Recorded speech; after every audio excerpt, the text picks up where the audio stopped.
শালার এ কি দুনিয়া এসলো, একটু একটু ছেলেগুলোর মুখে নেই দাড়ি, তারা এই বয়সে পালিয়ে নিয়ে যাচ্ছে নারী।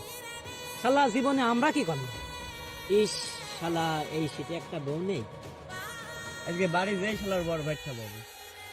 শালা ও নিজেও বিয়ে করলো না, আমারও বিয়ে হলো না, ওর পরে আমার সিরিয়াল। এই তোরা যে আরাম করে বিয়ে বিয়ে করছিস, বিয়ের ভিতরে কি আছে তোরা কি জানিস? আমার কি মনে হয় জানিস, এই দুনিয়ায় যদি দুঃখ আর কষ্ট বিক্রি করা যেত, তাহলে আমার মতনের আমার হতভাগা বিয়ে করা ছেলে বিয়ে আর গরিব থাকতো না। তুই কি কথা শুনালি আমারে? আমি তো আর কয়দিন পর বিয়ে করতে চাইলাম, আমার তো বিয়ে করার হাউসটাই মিটে গেল। তোরা যাই মনে করিস, আমি যা বললাম এইটি ঠিক আছে। তুই যদি না বিশ্বাস করিস তো বিয়ে করে তুই দেখি। আমি আর বিয়ে করছি না রে ভাই, আমার বিয়ে করার হাউস মিটে গিয়েছে।